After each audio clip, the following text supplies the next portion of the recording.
Hello everyone, welcome to my channel course और with Mike. तो आज अपने लीड कोड का 3186 करने जा रहे हैं, मीडियम मार्क्ड है। ठीक है, देखते हैं प्रॉब्लम कैसा है और कैसे सॉल्व करेंगे। उससे पहले motivation. The biggest mistake people do is by not believing themselves. सबसे पहली गलती तो आप यहीं पर कर देते हो, खुद पे घर भरोसा ना करके। Remember that if you are consistently putting efforts you will be surprise to see the growth in your potential. जो बाकी लोग कर पा रहे हैं आप उससे ज़्यादा भी कर पाओगे अगर आप कंसिस्टेंटली हार्डवर्क करते रहो तो यहाँ पर हर बार मेरी कंडीशन यही रहती है कि आप कंसिस्टेंट हो कि नहीं और ऑनेस्टली काम कर रहे हो कि नहीं, है ना। एंड आई होप आप यू रिमेंबर अक्टूबर नवंबर दिसंबर वाला challenge and promise you guys did with me. ठीक है, तो आई होप आप इसको फॉलो कर रहे होगे, है ना। अभी भी नहीं लेट हुआ है, 11 अक्टूबर है अभी। अभी से ही स्टार्ट कर दो अगर आपने नहीं स्टार्ट किया था। लगातार दिसंबर तक मेहनत करो consistently, you will see a change for sure, it's a guarantee. Problem देखते हैं। Max and total damage with spell casting. एक तो पता नहीं कुछ दिनों से बार बार जादू टोने वाले क्वेश्चंस क्यों डाल रहा है लीड कोड, बट कोई बात नहीं, इसको भी सॉल्व करते हैं।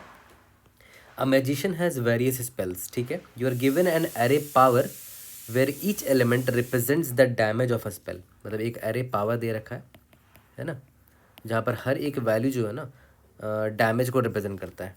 Multiple spells can have the same damage value. ठीक है, मतलब मल्टीपल वैल्यूज भी हो सकते हैं, जैसे मान लेते हैं 1 1 2 हो गया, 2 हो गया, तो सेम वैल्यू भी हो सकते हैं। It is a known fact that if a magician decides to cast a spell with a damage of power I. मान लेते हैं अगर आपने मैजिशियन ने पावर आई वाले स्पेल को ले लिया, डैमेज 1 वाले वैल्यू को ले लिया, तो he will not be able to cast any spell with a damage of power I minus 2, power I minus 1, power I plus 1, power I plus 2। मतलब मान के चलते अगर आप मैजिशियन ने जो पावर लिया डैमेज करने का वो x था, तो वो x minus 2, x minus 1, x plus 1 और x प्लस 2, इन लोगों को अब इन वैल्यूज़ वाले पावर को वो नहीं ले पाएगा। ठीक है, मतलब इसको आप ऐसे भी लिख सकते हो कि x माइनस 2 से लेकर x प्लस 2 तक के रेंज के पावर को वो नहीं ले सकता। ठीक है, लेकिन बीच में x की वैल्यू उसने ली है ना, इसके अलावा x माइनस 2 और x प्लस 2 के बीच में जितने वैल्यूज उनको नहीं ले सकता। ठीक है, तो देखते हैं एग्जाम्पल से और भी क्लियर होगा कि मकसद क्या है इस प्रॉब्लम का। Each spell can be cast only once, है ना, हर स्पेल को एक ही बार कास्ट किया जा सकता है। Return the maximum possible total damage that a magician can cast. देखते हैं, पावर इज इक्वल टू 1134 है। आउटपुट यहाँ पर 6 की हो वो समझो अच्छे से, एग्जाम्पल आराम से समझ में आ जाएगा। मान के चलते हैं मैजिशियन ने ये वाला पहले इंडेक्स वाला, इंडेक्स नंबर 0 वाला डैमेज को लेने की कोशिश की, तो उसने मान लेते हैं 1 ले लिया, तो ऑब्वियस सी बात है 1 ले लिया तो ये किसको किसको नहीं ले पाएगा, 1 माइनस 2 को नहीं ले पाएगा, 1 माइनस 1 को नहीं ले पाएगा, 1 प्लस 1 और 1 प्लस 2 को नहीं ले पाएगा। मतलब -1, 0, 2 एंड 3, इन वैल्यूज़ के अब ये पावर को नहीं ले पाएगा। ठीक है, इसके बाद देखो तो यहाँ 1 दिख रहा है, हाँ 1 को तो ले सकता है क्योंकि देखो इस रेंज में 1 नहीं है, तो इसको भी ले लिया इसने। क्या ये 3 को ले सकता है? नहीं ले सकता क्योंकि देखो इस रेंज में 3 है, 3 को नहीं ले सकता। 4 को ले सकता, हाँ ले सकता, देखो इस रेंज में 4 नहीं है ना, तो 4 ले सकता है। टोटल पावर देखो तो कितना हुआ, 6 हुआ। यही मेरा आंसर है, मैक्सिमम आंसर यही है। ठीक है, और मान के चलते हैं उसने इस 3 को लिया होता, 1 को ना लेके अगर 3 को लिया होता, तब देखते हैं हमारा आंसर क्या आता। अगर उसने 3 को लिया तो 3 तो मिल जाता, लेकिन इस 3 की वजह से 3 माइनस 2, 3 माइनस 1, 3 प्लस 1, 3 प्लस 2 नहीं ले पाता, मतलब 1, 2, 4 एंड 6 को नहीं ले पाता। ठीक है, तो चलो 3 तो मिल गया। इसके बाद 4 को अगर लेने की कोशिश करता तो नहीं ले पाता क्योंकि देखो 4 इस यहाँ पर फॉरबिडन रेंज में है। 1 को भी नहीं ले पाता क्योंकि 1 भी इस फॉरबिडन रेंज में, तो उसको 3 का सिर्फ 3 ही मिल पाता पावर। तो इस 3 को सेलेक्ट करना इसके लिए बेनिफिशियल नहीं रहा। सिमिलरली 4 को भी सेलेक्ट करना इसके लिए बेनिफिशियल नहीं रहेगा, है ना। तो हमें सिर्फ मैक्सिमम आंसर हमें 6 ही मिल पाएगा।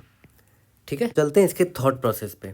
तो यार सबसे बेसिक सा अप्रोच जो मेरे मन में ये आया कि यार मुझे मैक्सिमम पावर ही तो कलेक्ट करना है, तो क्यों ना मैं इसको डिसेंडिंग ऑर्डर में सॉर्ट कर दूं।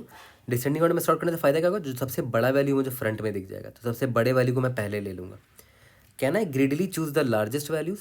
देखते हैं, अगर ले पाए तो बहुत बढ़िया है, काम कर गया तो सोल्यूशन तो अच्छी बात है, देखते हैं। तो मैंने इसको डिसेंडिंग ऑर्डर में सॉर्ट कर दिया ताकि मुझे पहले बड़े वैल्यूज़ मिल जाए, है ना। तो इसको सॉर्ट करते हैं एक बार, 7,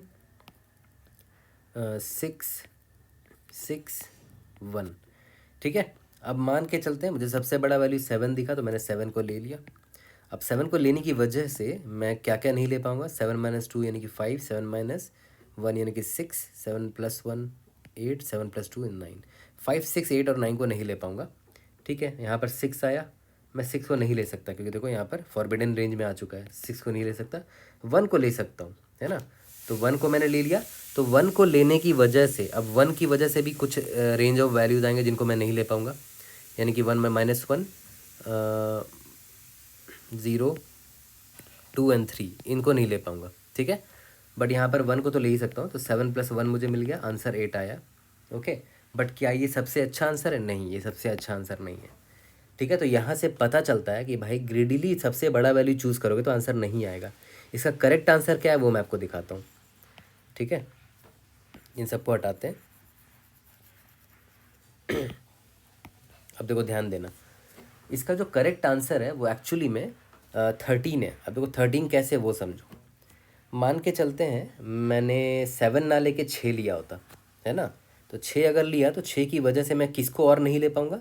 6 - 2 यानी कि 4, 6 - 1 यानी कि 5, 6 + 1 यानी कि 7, 6 + 2 यानी कि 8। मैं इनको नहीं ले पाऊँगा, ठीक है। बट एक और 6 है, इसको तो ले सकता हूँ ना। तो 6 + 6 12 तो मिल गया मुझे, ठीक है। क्या मैं 1 को ले सकता हूँ? हाँ, डेफिनेटली ले सकता हूँ। क्यों? क्योंकि भाई 1 मेरे फॉरबिडन रेंज में है ही नहीं। हाँ, लेकिन 1 को लेने के बाद इस 1 की वजह से मैं -1, 0, 2 और 3 को नहीं ले पाऊँगा, ठीक है। अब 7 को ले सकता हूँ क्या? नहीं ले सकता हूँ, क्योंकि 7 देखो इस फॉरबिडन रेंज में है। तो मेरा आंसर 13 है, which is the best answer, ठीक है। याद है स्टार्टिंग में आपने 7 को ले लिया था, उसकी वजह से ये 6 आपके हाथ से चला गया था।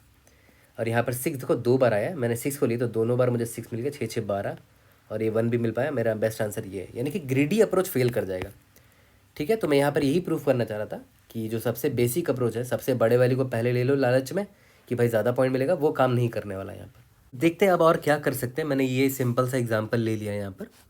तो डिसेंडिंग ऑर्डर में सॉर्ट करके बड़े वैल्यू को लेने से काम नहीं बना, तो अब देखते हैं क्या कर सकते हैं। तो कोई बात नहीं, अब देखा है तो मेरे पास कोई ऑप्शन ही नहीं है ना, मेरे पास कोई चारा ही नहीं कि मैं कोई ट्रिक लगा के या कुछ करके इसको सॉल्व कर पाऊँ। एक ही ऑप्शन मुझे क्या दिख रहा है कि भाई मैं एक बार यहाँ पर आऊँ, देखूँ इसको अगर मैं लेता हूँ तो कितने पॉइंट इकट्ठा कर पाऊँगा। मान लेते हैं x पॉइंट इकट्ठा कर पाया। इसको अगर नहीं लेता और इसको लेता तो देखता हूँ कितना पॉइंट इकट्ठा कर पाऊँगा। मान लेते हैं y मिला, ठीक है। और इसको नहीं लेकर मान लेते इसको लिया मैंने, फिर कितना पॉइंट इकट्ठा कर पाया? मान लेते हैं z इकट्ठा हुआ। इसको न लेके इसको लिया, कितना इकट्ठा पॉइंट कर पाया ओवरऑल? मान लेते हैं t कर पाया।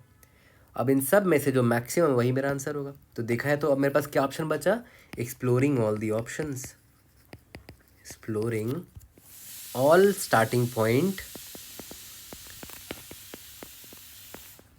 ऑप्शंस, है ना। सारे ऑप्शंस हमें ट्राई करने पड़ेंगे। एक बार मैं क्या करूँगा, इस इंडेक्स से स्टार्ट करूँगा, लेने की कोशिश करूँगा, ठीक है। इसको लिया तो क्या होगा और नहीं लिया तो क्या होगा, मतलब टेक और नॉट टेक वाला सीन आ गया यहाँ पर, है ना। अब याद करो टेक और नॉट टेक क्या था भाई, इतनी बार पढ़ा रखा है।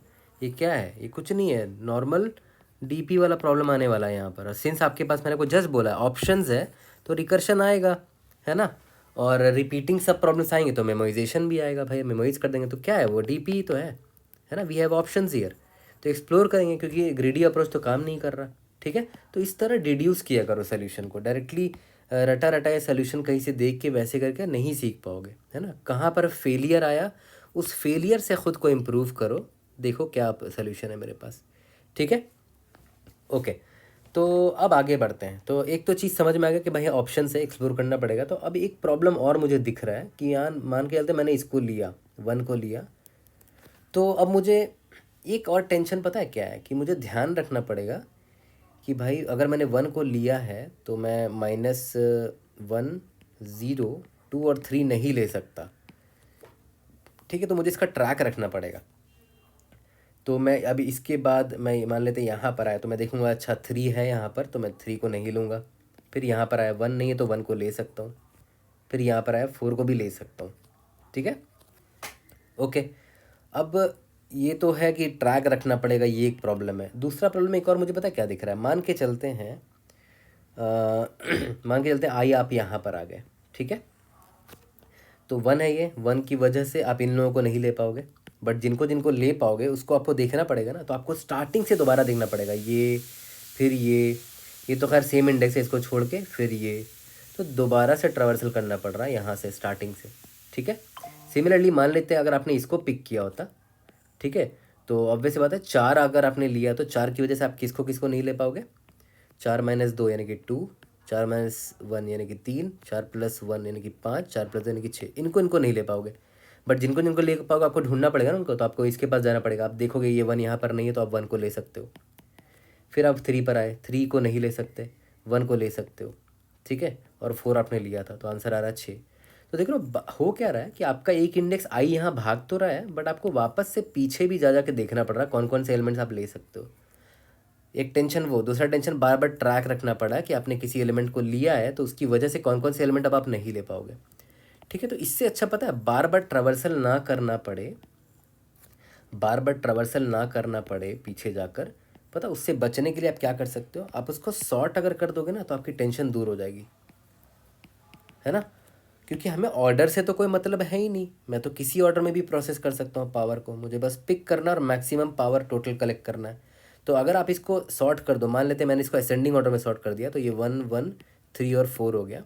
अब देखो फ़ायदा क्या होगा मुझे, अगर मान लेते हैं मैंने इस 1 को पिक किया तो मुझे इतना तो पता है कि 1 की वजह से -1 0 2 और 3 तक के एलिमेंट्स को मैं नहीं ले सकता, ठीक है। अब देख रहे हो अब मुझे राइट मोस्ट एलिमेंट पता चल चुका है कि मैं इसको नहीं ले सकता, मतलब इसके बाद का एलिमेंट मुझे चाहिए होगा, है ना। ये आई है ना, इंडेक्स आई है ना, तो यहाँ पर बोला था ना कि nums of i -2, nums of i -1, nums of i +1 and nums of i +2, इतने तक के एलिमेंट को आप नहीं ले सकते। तो राइट मोस्ट एलिमेंट कौन सा दिख रहा है, नम्स ऑफ आई +2 को नहीं ले सकते।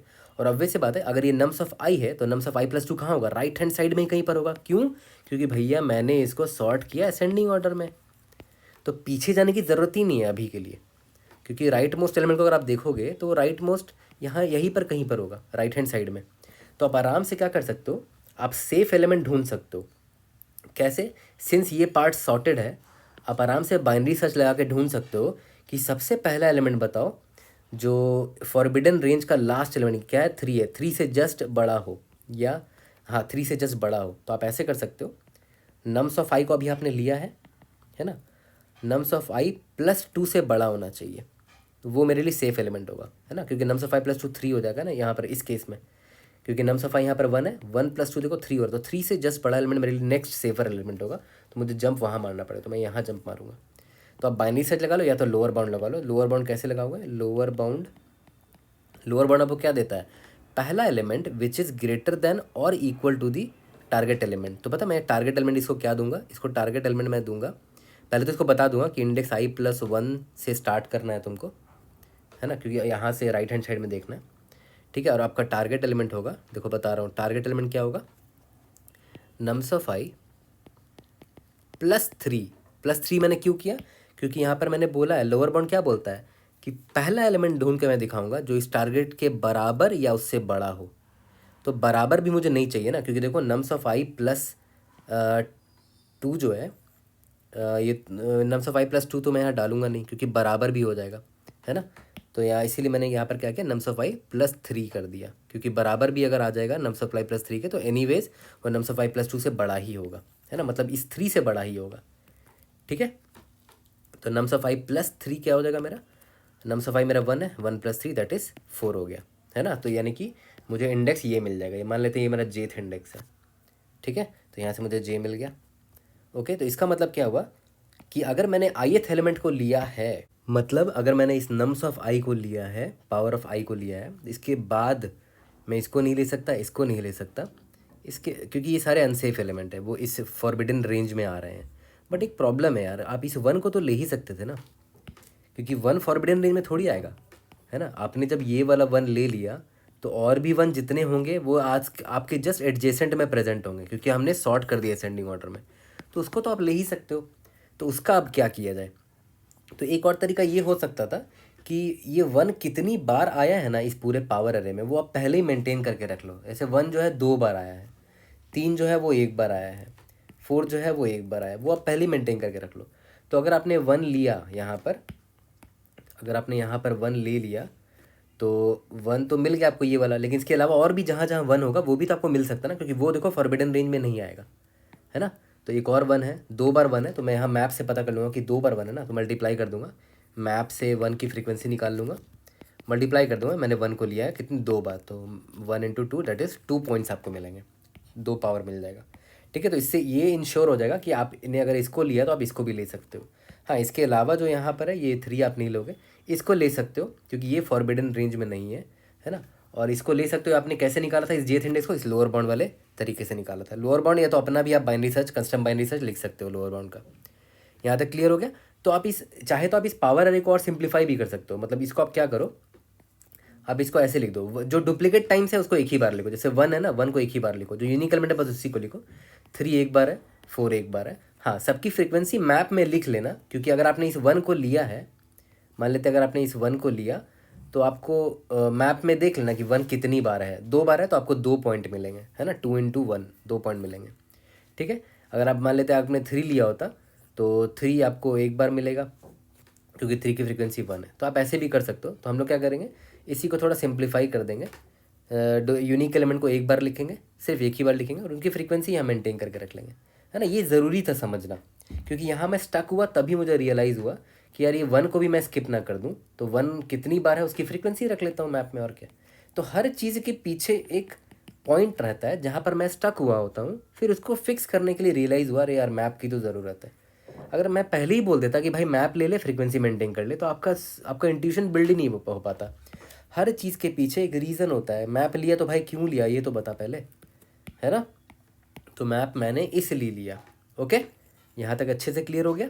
ठीक है, तो याद करो मैंने बोला था कि अगर मैंने इसको लिया, इस ith इंडेक्स के वाले एलिमेंट को लिया, तो नेक्स्ट मैं किस एलिमेंट को ले पाऊँगा? वो मैंने नम्स ऑफ i प्लस 3 पर लोअर बाउंड लगा दिया, क्योंकि लोअर बाउंड क्या देगा? पहला element which is greater than और equal to nums of i plus 3, है ना। क्योंकि याद करो नम्स ऑफ i प्लस 2 तक मेरा सेफ नहीं है, नम्स ऑफ i प्लस 2 के बाद मेरा सेफ है। ओके, अब बहुत लोगों के मन में एक क्वेश्चन आएगा, क्योंकि मेरे मन में भी वो आया था, बट देन आई रियलाइज़ कि मैं सही जा रहा हूँ। देखो ध्यान दो, एक एग्जांपल लेते हैं। इसी एग्जांपल में देखो ना, आपने अभी नोटिस किया होगा कि मैं नम्स ऑफ आई को अगर लेता हूँ तो next element nums of i plus 3 को ले रहा हूँ, मतलब नम्स ऑफ i प्लस 2 से बड़ा किसी एलिमेंट को ले रहा हूँ। चलो वो तो ठीक है, but nums of i minus 2 का क्या हुआ? नम्स ऑफ i माइनस 1 का क्या हुआ? ये लोग तो पीछे कहीं पर होंगे, क्योंकि ये असेंडिंग ऑर्डर में सॉर्टेड है ना। अगर नम्स ऑफ आई ये है तो नम्स ऑफ i माइनस 1 और माइनस 2 यहीं पीछे कहीं एरे पे होगा, अगर ये एरे में होता वैसा कोई एलिमेंट तो, है ना। तो उनका क्या? तो मैं एक काम करता हूँ, यहाँ पर एक एग्जांपल ले ही लेता हूँ। -1 ले लो, 1 ले लो, 1 ले लो, 3 ले लो, 4 ले लो। असेंडिंग ऑर्डर में मान लेते मैंने इसको सॉर्ट कर दिया। याद करो, मान के चलते मैंने इस ith एलिमेंट को लिया था, है ना। तो नम्स ऑफ i प्लस 3, है ना, को मैं लूँगा नेक्स्ट, क्योंकि वो मेरे लिए सेफ़र होगा। तो मेरे लिए जेथ इंडेक्स ये होगा, मैं इसके बाद इस एलिमेंट को लूँगा। ठीक है, 1 को अगर मैंने ले लिया तो ये 1 भी मैंने ले लिया होगा ऑटोमेटिकली, क्योंकि मैं मैप से फ्रीक्वेंसी देख लूँगा। तो 1 इंटू 2 दैट इज़ 2 पॉइंट्स मुझे मिल चुके हैं इसको लेने की वजह से। 3 को मैं नहीं ले सकता क्योंकि वो मेरे फॉरबिडन रेंज में आ चुका, क्योंकि अगर मैंने 1 को लिया है तो मेरा -1 0 2 एंड 3 को मैं नहीं ले सकता, ये फॉरबिडन रेंज है। तो 3 देखो फॉरबिडन रेंज में, मैं इसको नहीं लूँगा, इसलिए तो जंप मार गया मैं इतना बड़ा। ठीक है, ओके, ये तो हो गया। आगे का एलिमेंट तो मैंने पता कर लिया कि आगे मुझे किस एलिमेंट को लेना है, बट पीछे का मैंने देखा ही नहीं। Nums of i minus 1, nums of i minus 2 को देखा ही नहीं। अब एक बात बता मेरे भाई, अगर आप इस इंडेक्स i पर खड़े हो, है ना, इस इंडेक्स i पर आप खड़े हो, तो ये गारंटीड है कि आपने इस बगल वाले इंडेक्स को नहीं लिया होगा। देखो कैसे, मान के चलते हैं अगर आपका इंडेक्स i यहाँ पर होता, मान के चलते, और अगर आपने इसको लिया होता, ठीक है, देखो मैं फिर से रिपीट कर रहा हूँ, आपका टेंशन तो यही था ना कि मान लेते हैं मैंने अगर इसको ले लिया तो नेक्स्ट मैं इसको लूँगा, ये मेरे लिए फॉरबिडन हो गया। बट मुझे कैसे पता कि मैंने नम्स ऑफ i माइनस 1 और माइनस 2 को नहीं लिया है? क्योंकि फॉरबिडन रेंज क्या था? Nums of i minus 1 -2 -1 +1 and +2।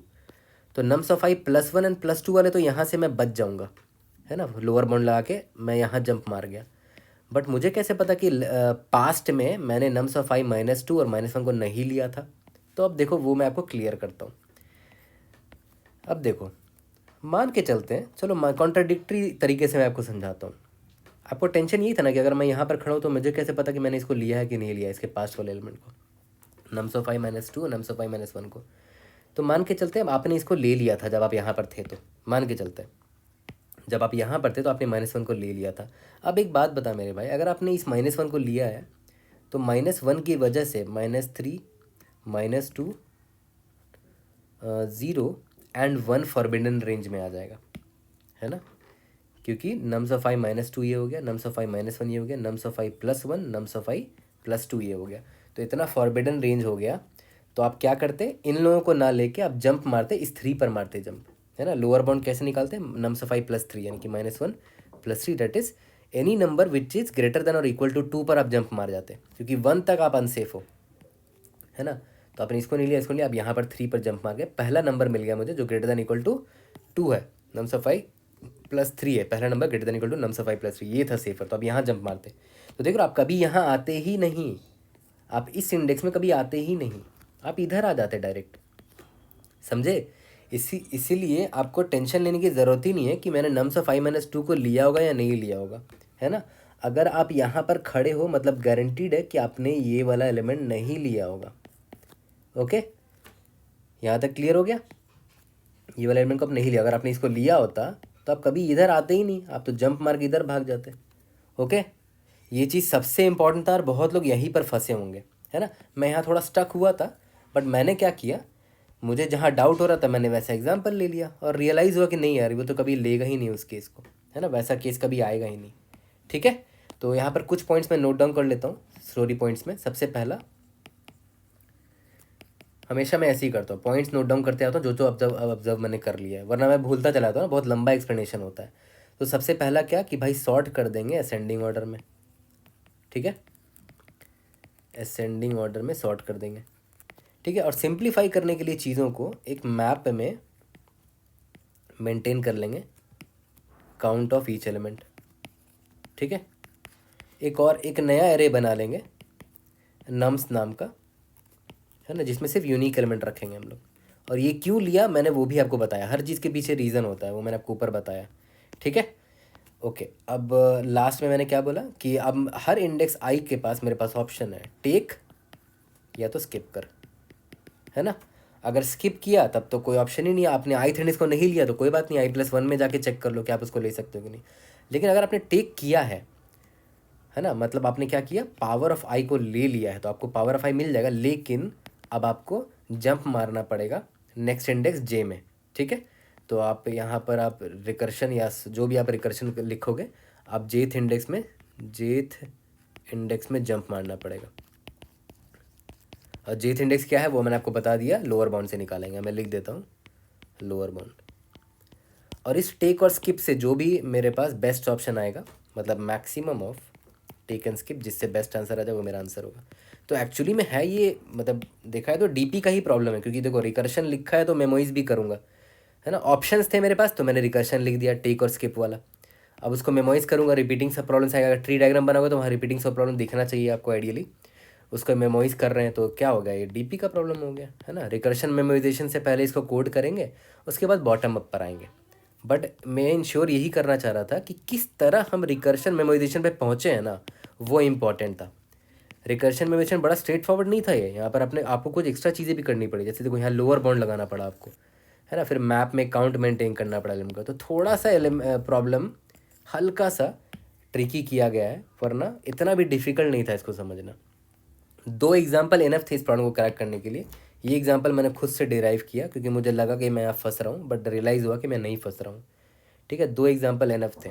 और क्यों सॉर्टिंग की ज़रूरत है वो भी मैंने आपको समझा दिया, मेरे लिए आसानी हो रही थी सॉर्टिंग करने में, तो सॉर्टिंग करने से मुझे फ़ायदा हुआ। सॉर्टिंग का भी आपको रीज़न बता दिया मैंने, मैप में क्यों काउंट मेंटेन कर रहा हूँ उसका भी रीज़न बता दिया मैंने आपको, ठीक है। टेक और स्किप क्यों कर रहे हैं, क्योंकि ऑप्शन है मेरे पास, ग्रीडी काम नहीं कर रहा था।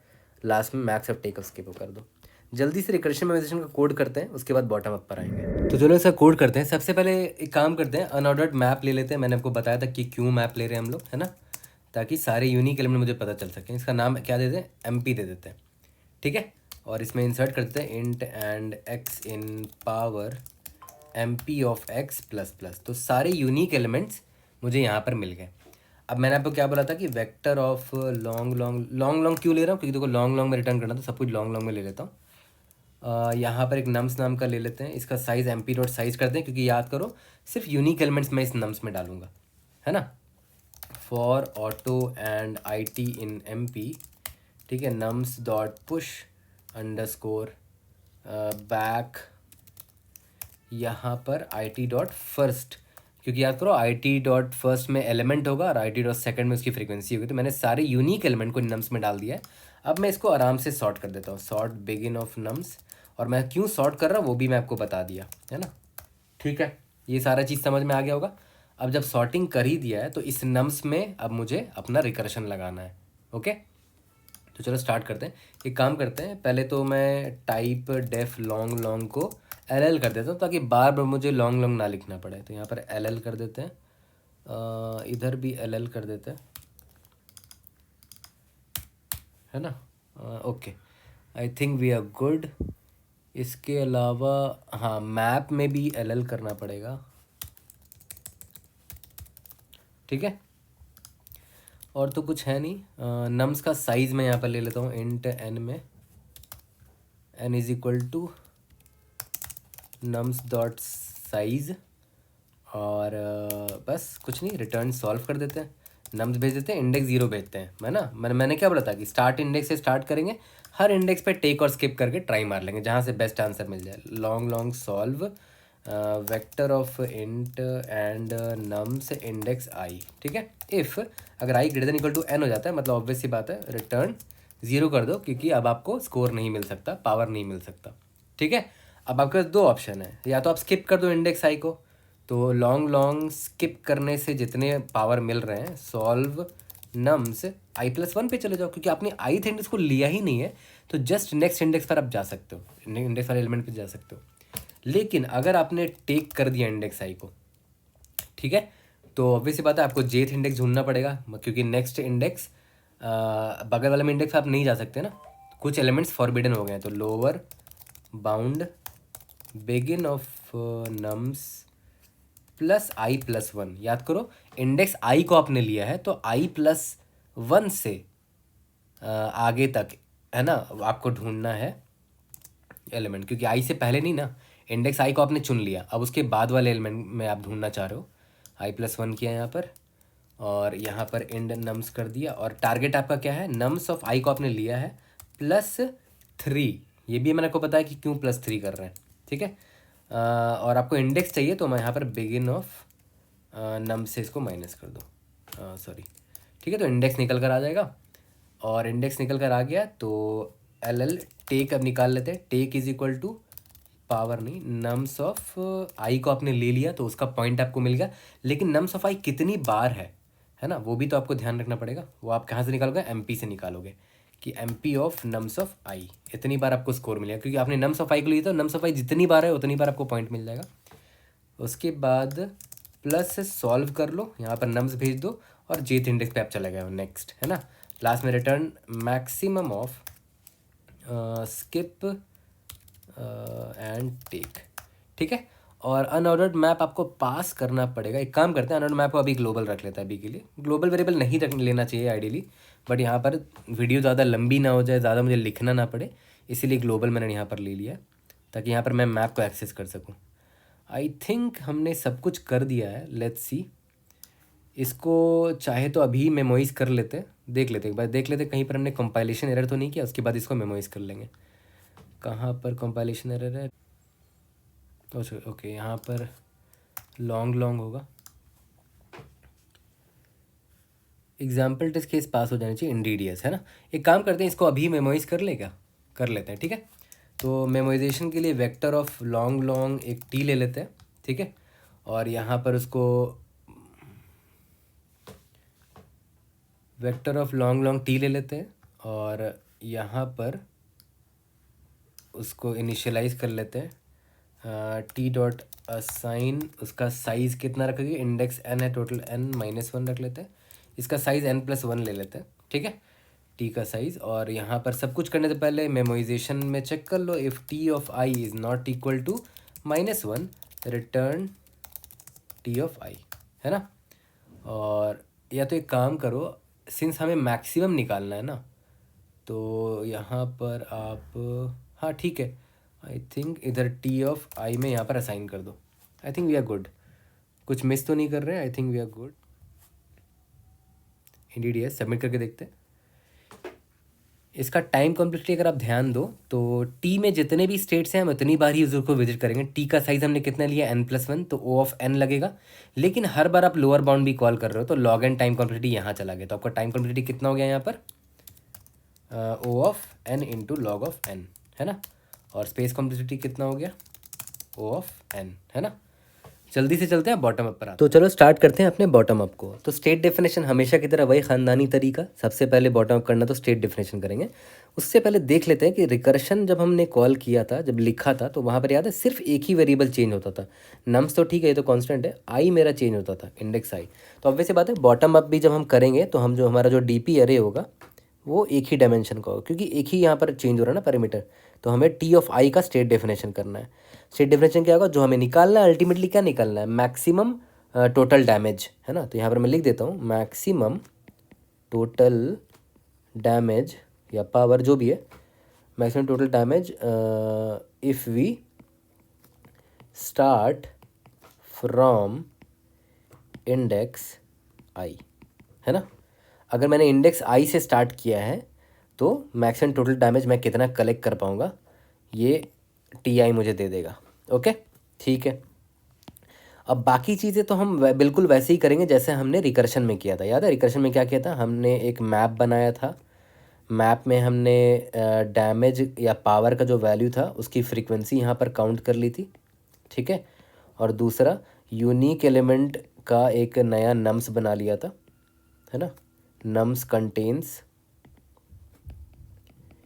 यूनिक डैमेज वैल्यूज ओनली, ठीक है। तीसरा हमने क्या किया था, हमने सॉर्ट कर दिया था, सॉर्टेड नम्स। क्यों किया था सॉर्ट, क्योंकि भाई मुझे लोअर बाउंड लगाना था। लोअर बाउंड क्यों लगाना था वो भी आपको पता है ऑलरेडी, रिकर्शन वाले अप्रोच हमने देख लिया था।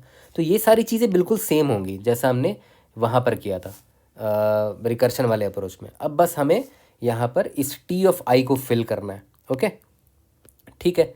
तो अब एक चीज़ ध्यान दो, याद करो रिकर्शन में जब हम लोग कॉल करते थे तो आपको याद होगा दो चीज़ें करते थे। पहले स्किप करते थे कि अगर मैंने स्किप कर दिया तो सिंपली हम क्या करते थे, सॉल्व कॉल कर देते थे, nums comma index i+1 call कर दिया करते थे। यहाँ पर ये नहीं करेंगे। और क्या, अगर मुझे टी ऑफ आई का आंसर निकालना है तो दो ऑप्शन है कि या तो आप इसको स्किप कर दो, स्किप करोगे तो यहाँ पर सॉल्व की जगह बस टी लिख दो, नम्स है ना, नम्स को हटाओ, टी ऑफ i+1 कर दो।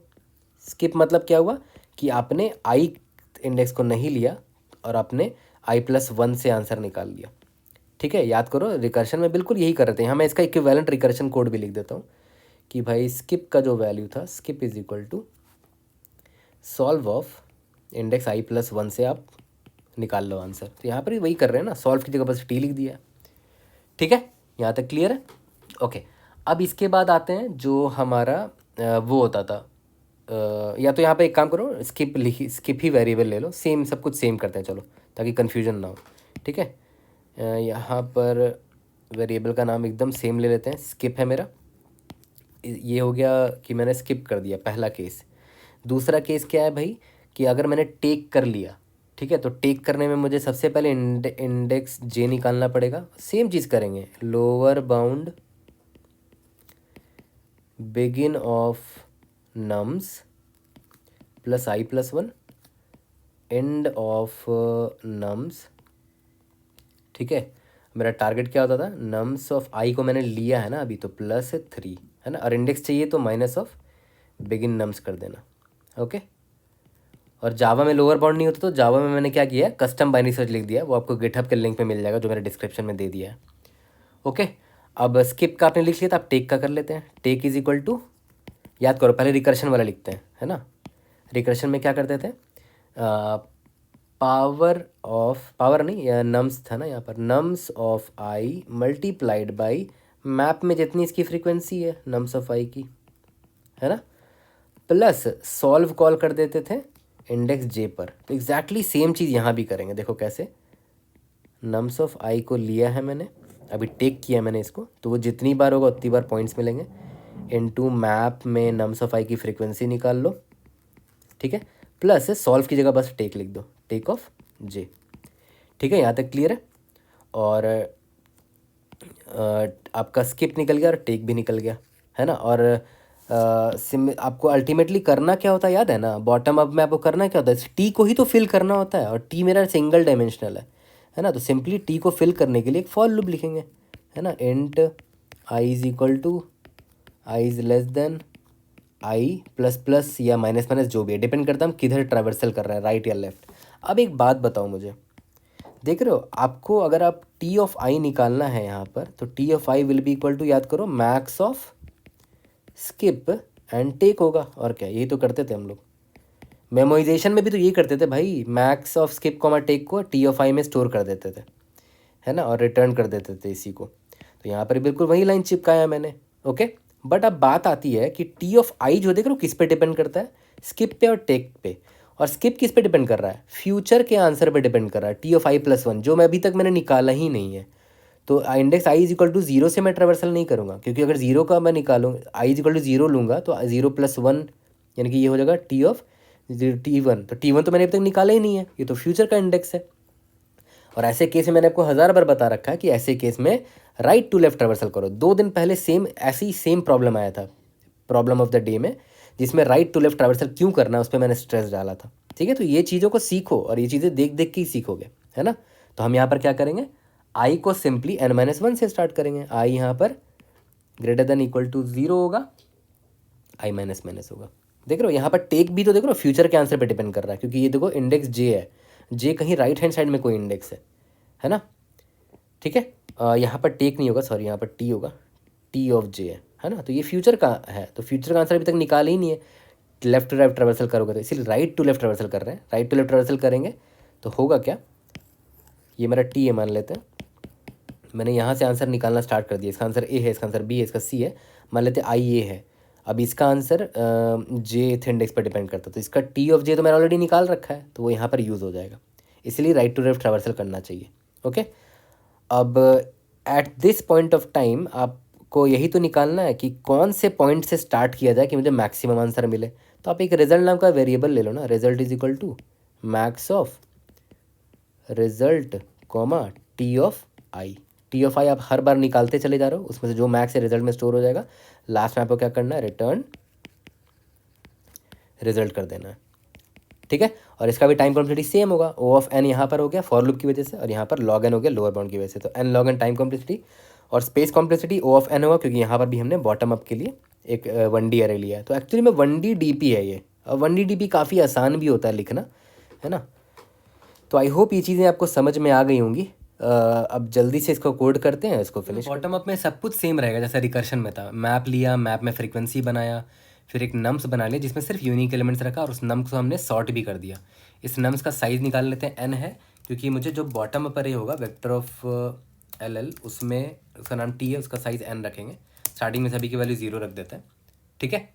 और लॉन्ग लॉन्ग यानी कि LL रिजल्ट ले लेते हैं, मुझे मैक्सिमम चाहिए तो यहाँ पर मैं इंट मिन डाल देता हूँ अभी के लिए, ठीक है। For int i is equal to n-1, i is greater than equal to 0, i minus minus, ठीक है। तो देखा है, तो इन प्रॉब्लम्स में अब धीरे धीरे confidence I am pretty sure बहुत लोगों को आने लग गया होगा, है ना। LL स्किप, क्योंकि देखो रिकर्शन वाले को ही कॉपी पेस्ट मार रहा हूँ मैं यहाँ पर, LL skip is equal to t of i plus one, क्योंकि हमने स्किप कर दिया आई को, और स्किप नहीं किया तो int j is equal to lower underscore bound begin of nums plus i plus one, end of nums, मेरा टारगेट क्या था, नम्स ऑफ आई को मैंने लिया है तो प्लस 3 के एलिमेंट्स को अब मैं ले सकता हूँ, माइनस बिगिन ऑफ नम्स किया ताकि मुझे इंडेक्स मिल जाए। और अब LL मैं टेक निकाल सकता हूँ, याद करो टेक क्या होता था, मैं करंट एलिमेंट को ले लूँगा, यानी कि nums of i multiplied by MP of nums of i, जितना उसका फ्रीक्वेंसी है, और plus of t of j, ठीक है। और इसके बाद t of i will be equal to maximum of skip comma take, और result is equal to maximum of result comma t of i, last में कुछ नहीं, रिटर्न रिजल्ट कर दो। अब एक चीज़ और अभी मुझे जस्ट ध्यान आया कि यार मुझे यहाँ एक चीज़ ध्यान देना चाहिए था कि आई n-1 से स्टार्ट हुआ तो i plus one index out of bound हो जाएगा, है ना। तो यहाँ पर एक चेक डाल दो, आई प्लस वन अगर लेस देन n होता है तभी आई प्लस वन असाइन करना, वरना 0 असाइन कर देना, और क्या 0 मतलब कोई भी ऐसे मतलब कोई इम्पैक्ट होगा ही नहीं, ज़ीरो डाल दिया मैंने, ठीक है। यहाँ पर भी देखो जे जब मैं निकाल रहा हूँ तो हो सकता है जे भी आउट ऑफ बाउंड हो जाए, है ना। ये टी ऑफ जे जो मैं एक्सेस कर रहा हूँ, तो यहाँ पर मैं चेक डाल देता हूँ कि भाई अगर जे लेस देन एन है ना तब टी ऑफ जे लेना, अगर नहीं तो आउट ऑफ बाउंड है तब ज़ीरो ले लेना, और क्या। I think we are good now. एक बार इसको रन करके देखते हैं। We should be able to pass all the test cases. साफ साफ time complexity n log n दिख रहा है। M p of nums of i j less than n, क्या गड़बड़ है, let's see. I think we are good, let's see. हाँ, submit करके देखते हैं। कोई भी डाउट होता है raise in the comment section, और try to help you out. See you in the next video, thank you.